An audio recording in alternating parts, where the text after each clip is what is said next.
Alhamdulillah, salatu wa salam ala rasulillah wa ala alihi wa sahbihi wa man wala wa tabi'a huda. Ẹ̀yin ẹrúsìn Allah, ní tẹ̀síwájú ẹsẹ̀ àwọn orin ilé tí a ń ká lọ ní ìjókòó ilé tí ó kọjá àti dé baitu ẹlẹ́kẹrìndínlógún 16 fún àǹfààní àwọn tí a ń bá wa lọ nínú manduma Abu Ishaq al-Albiri tí wọ́n fi ń ṣe wáàsí fún àfáwà Abubakar tí wọ́n kọjá yìí sí wọn, tí wọ́n rò pé àwọn ò ní gbẹ̀san pẹ̀lú káwọn náà tún bú padà nígbà tó ti bú àwọn ò fi ọ̀rọ̀ Ọlọ́run àwọn ò fi bọ́ ó náà ni. Àwa rí pé ọ̀rọ̀ Ọlọ́run yìí nínú tó lè ṣàwa náà láǹfààní ni, yìí ni ó fi jẹ́ pé àwa náà ń ṣe àlàyé tó dìrọ̀ mọ́ àwọn nǹkan tí àfáwà tí wọ́n kójọ yìí. Ibi tá a ti wá dúró ní ìjókòó ilé tó síwájú ni pé láàkà àánú wà ní kòrò pé kò sí nǹkan kan tí ó kí ìbò èèyàn bízì lórí ìmọ̀, kódà kó jẹ́ pé ọ̀dọ̀ oko ni, kódà kó jẹ́ dúkìá ni, wàlá kódà kó jẹ́ ọmọge bó ti wù kó fáìn tó kò ní kí ìbò èèyàn bízì. Àfọwọ́n fẹ́ tẹ̀síwájú pé mo fẹ́ kọ́ ọlọ́mọ ìrẹ́ Abubakiri wípé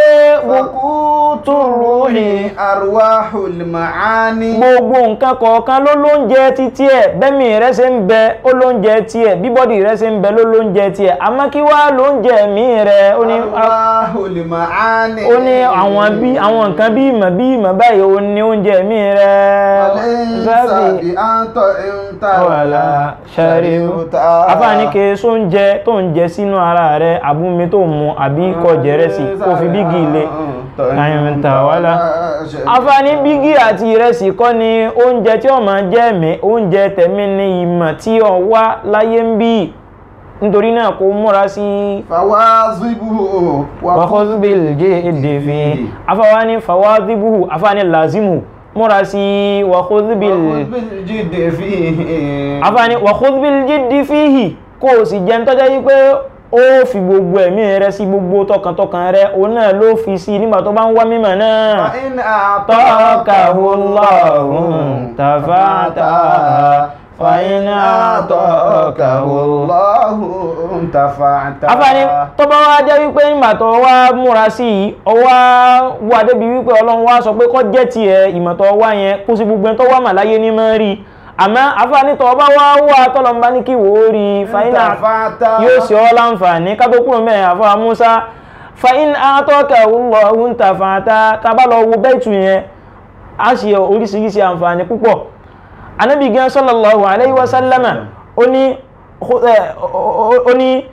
ihris ala ma yanfa'uka wasta'in billahi, máa ṣe ojú kòkòrò tí ó ṣe ọ́ láǹfààní. Kí ni nǹkan tó lè ṣe yẹn láǹfààní nínú táàkà ó náà ní ìmọ̀. Wasta'in billah, afọ́wọ́ sọ wípé Ànábì sallallahu alaihi wasallam sọ wípé ista'in billah, wọ́n náà lọ́wọ́ Allah subhanahu wa ta'ala lẹ́yìn ìgbà tó ti ṣe gbìyànjú. Mọ́lùlòkulò kí ló tó wọ́n ilhamu káàkiri, kò sí ilhamu kankan bì kan àgbàtàwà náà wà lè kéw àwọn náà ń jọ pé ilhamu kan bẹ ọjẹ́ nǹkan báyìí asá ń ṣe wàhálà asá ń ṣe dàmú káwọn ó lè bá rí ilhamu yìí. Nígbà tó wáyé rí pé àti kéèyàn fọkàn sí kéèyàn fásìkò lẹ̀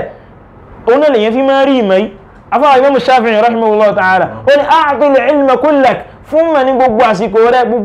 rẹ̀ pátápátá fún yu'tika ba'dahu, tí wọ́n bá fún gbogbo àsìkò rẹ̀ díẹ̀ nínú ẹ̀ lòun fún ọ tiẹ̀. Ìyẹn ni pé kò ní fún ọ ní gbogbo ara tiẹ̀, àmọ́ ìwọ ló fún ní gbogbo ara ti tiẹ̀. Gbogbo ọmọ ata mẹ́jà ká máa sọ pé ìlàhámù kan bẹ́ẹ̀bì kan gbogbo wọ́n tó yẹ pé ọmọ akéwù ni ọ́ tí ó yẹ pé nínú ìròrí rẹ̀ tó wà ń bẹ̀ ni wípé mò ń wá ìlàhámù káàkiri mẹ́ta rẹ̀ jẹ́. Oògùn tó nídìí láfáǹkà fún wa pé wá díbùhù ẹ̀rí láàzímù múra sí máa sojú kòkòrò lọ́dún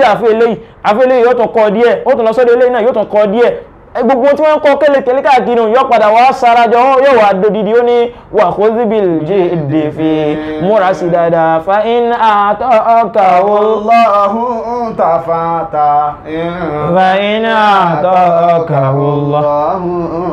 Practical example tá a lè rí lórí nǹkan tí a ń sọ yìí òun náà ni afáwà Abu Hurairah radiyallahu anhu látọ̀dọ̀ Ànábì wa Muhammad sallallahu alayhi wa sallam. Gbogbo àwọn èèyàn púpọ̀ náà àwọn èèyàn wọ́n fẹ́ náà tẹ́kàn Abu Hurairah radiyallahu anhu. Ó ń sọ nípa Abu Hurairah wípé innakum taz'umuna anna Aba Hurairah yukthiru al-hadith ala rasulillahi sallallahu alayhi wa sallam. Àwọn tabi'un wọ́n sọ wípé ẹ̀yin jẹ́ wọ́n sọ fúnra wọn wípé ẹ̀yin jẹ́ nítorí pé ẹ̀ ń suspect Abu Hurairah pé a máa sọ hadith nípa Ànábì wa Muhammad sallallahu alayhi wa sallam pọ̀. Bẹ́ẹ̀ sì ni Abu Hurairah ló gba hadith wájú nínú àwọn sahaba ridwanullahi alayhim. ó gba hadith 5,000 ní kankan lọ́gbà wá àwọn èèyàn wá ń sọ láàrin àwọn pé ọjọ́ mélòó ni Abu Hurairah lọ́lọ́dọ̀ Ànábì wa Muhammad sallallahu alaihi wasallam tó fi wá jẹ́ pé àdúgbò hadith bẹ́ẹ̀ lọ́gbà wá àwọn Anas ní pẹ́ gan lọ́dọ̀ Ànábì hadith mélòó ní ẹgbà wá àwọn sàhábà àwọn tàbí ọ̀nà wọn sọ láàrin ara wọn kí ni oògùn tí Abu Hurairah rí tó fi di ẹni tó jẹ́ pé ó nímọ̀ láàrin àwọn sàhábà tó gba hadith tó pọ̀ bẹ́ẹ̀ wá ó ní innakum taz'umuna anna Aba Hurairah yukthiru al-hadith ala rasulillahi sallallahu alaihi wasallam wallahu al-mu'in ó ní ọ̀dọ́ ọlọ́lá padà sí o ẹni sọ hadithi fún wa ó náà ni Az-Zuhri rahimahullahu ta'ala nínú àwọn tabi'un ó ní wallahu al-mu'in inni kuntu mura'an miskinan ó ní Abu Hurairah sọ wípé inni kuntu mura'an miskinan bẹ́ẹ̀ ṣe ń wòun yìí aláìní lóhun alzamu rasulallahi sallallahu alaihi wasallam ala mil'i batni mo jẹ́ tó jẹ́ wípé mo máa wà pẹ̀lú Ànábì sallallahu alaihi wasallam ní gbogbo ìgbà láì ní nǹkan tí ń jẹ mo sì mọ̀ pé tí máa ti wà lọ́dọ̀ Ànábì wọn sálẹ̀ máa jẹun láàárọ̀ kí wọ́n sọ pé Abu Hurairah kó má sọ pé Abu Hurairah ìwọ náà gbélé kọ jẹ́ wọn ò lè máa jẹun lọ́sàn-án kí wọ́n má sọ pé Abu Hurairah ẹ̀rẹ́ ti rẹ̀ náà òun á máa súnmọ́ Ànábì púpọ̀ òun súnmọ́ Ànábì púpọ̀ ó ní wal ansaru wal muhajiruna yashghaluhumus safqa bil aswaq àwọn muhajiruna tí wọ́n láti ìlú Mẹ́kà wá sí ìlú Mẹ́dínà àwọn ti lásìkò tóun bá wà pẹ̀lú Ànábì tóun àwọn ti wà níbo wọ́n ti wà ní ibi iṣẹ́ wọn wọ́n máa múra sí àwọn nǹkan tí ń tà lọ́jà ó ní wal ansar wa kanat al ansaru yashghaluhumul qiyamu ala amwalihim dúkìá táwọn náà ní àwọn náà ní fẹ́ kí nǹkan kó ṣe wípé káwọn náà tún múra sí kówó ó lè bá pọ̀ ó ní àmóhun tóun òun wà pẹ̀lú Ànábì wa Muhammad sallallahu alaihi wasallam fashahidtu min rasulillah sallallahu alaihi wasallam ó ní mo wá rí lọ́jọ́ kan lọ́dọ̀ Ànábì wa Muhammad sallallahu alaihi wasallam wa data yawmin lọ́jọ́ kan òun wà pẹ̀lú Ànábì náà ní bóun ṣe máa wà pẹ̀lú ẹ̀ wa qala Ànábì wọ́n sọ wípé man yabsutu ridaahu hatta aqdiya maqalati tààlẹ̀ tó jẹ́ wípé yóò tẹ́ ìtẹ́ rẹ̀ lẹ̀ fún mi ìyẹn ni pé ìlérùn rẹ̀ yóò tẹ́ lẹ̀ fún mi Ànábì Muhammad sallallahu alaihi wasallam tí ń jókòó lé lórí hatta aqdiya maqalati tí ń fi parí nǹkan tí mo fẹ́ sọ yìí thumma yaqbiduhu falan yansa shay'an sami'ahu minni tó jẹ́ pé tí má ti wá parí tí mo fẹ́ sọ yìí yóò wà dìde lórí rẹ̀ yóò sì mú yóò fi lérùn padà Ànábì ní ẹni tó bá fi lè ṣe bẹ́ẹ̀ kò ní gbàgbé nǹkan kan nínú tó bá gbọ́ lẹ́nu ìmì Ànábì Muhammad sallallahu alaihi wasallam Abu Hurairah ó ní fabasattu burdatan kanat alayya mo bá mú ìlérùn mi mo bá ṣe kíni mo bá tẹfà Ànábì Muhammad sallallahu alaihi wasallam fa walladhi ba'athahu bil haqq Abu Hurairah sọ wípé ọba tí ó gbé Ànábì dìde lójíṣẹ́ lódodo ni mo fi búra ma nasitu shay'an sami'tuhu minhu ó ní ìgbàgbé nǹkan kan nínú tá Ànábì Muhammad sallallahu alaihi wasallam tó sọ ní àtẹ̀yìnbà tí nǹkan ti ṣẹlẹ̀ Allahu akbar ó fi hàn pé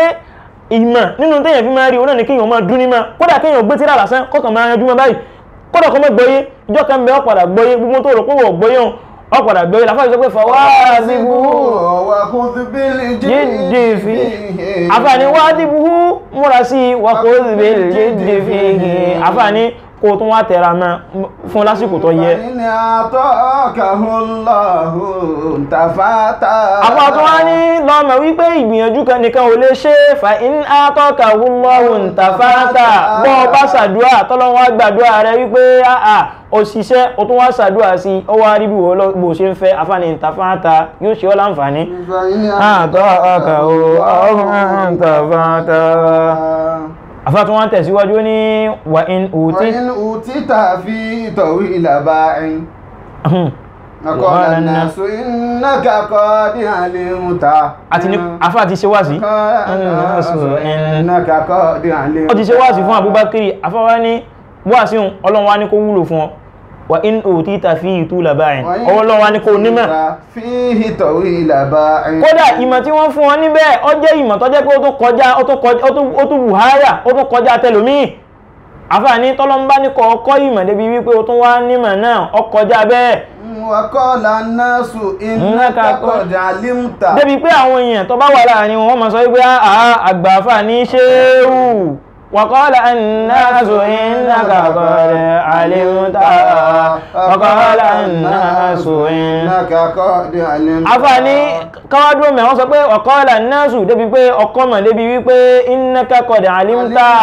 kí ni wọ́n wá ṣe lẹ́yìn ìgbà náà insha Allah ta'ala kí táwọn ìbá ti ń sọ láàrin ara wọn ipò ti nímọ̀ kí ni nǹkan tí ó ṣe lẹ́yìn ìgbà yẹn òun náà lélẹ̀ tá a fi máa tẹ̀síwájú subhanakallahumma wa hamdik ashhadu an la ilaha illa anta nastaghfiruka wa natubu ilayk. katul barakati lil hajj wal umrah iléeṣẹ́ alibarika hajj and umrah services ni wọ́n ń ké sí gbogbo ẹ̀yin tẹ́ ti ṣe tán láti rin ìrìn àjò mímọ́ lọ sí mẹ́kà umrah lẹ́yìn fẹ́ lọ ni àbí hajj lẹ́yìn fẹ́ dé tètè máa bọ̀ ní iléeṣẹ́ alibarika gbogbo ohun tí ń mú ìrìn àjò rọrùn láti ilẹ̀ yìí dídí dọ̀hún gbogbo ẹ̀ ti wà nínú ètò ilé gbígbé ni ziyara nílé lọ ni kódà àwọn àlùfáà tí wọ́n kájú ẹ̀ ni wọ́n jọ ń ṣiṣẹ́ àdéhùn ló jẹ wọ́n lógún tí ẹ̀yin náà bá ti mú àdéhùn yìí ṣe lílórí àbọ̀rẹ́ ni yóò já sí àwọn tí wọ́n ti bá wọn lọ rí ni wọ́n ròyìn fáwọn tí ò tí ì bá wọn lọ wípé tẹ́ ẹ bá wọn lọ ìrọ̀rùn ló máa já sí títí darapọ̀ mọ́ alibarika hajj and umrah services installment payment is allowed iléeṣẹ́ alibarika wà ní number 11b amadu close maikon bus stop ẹgbẹ́dá lagos tàbí kẹ́ ẹ pè wọ́n sórí 08170859436 àti 08160227742 àti 08021023090 alibarika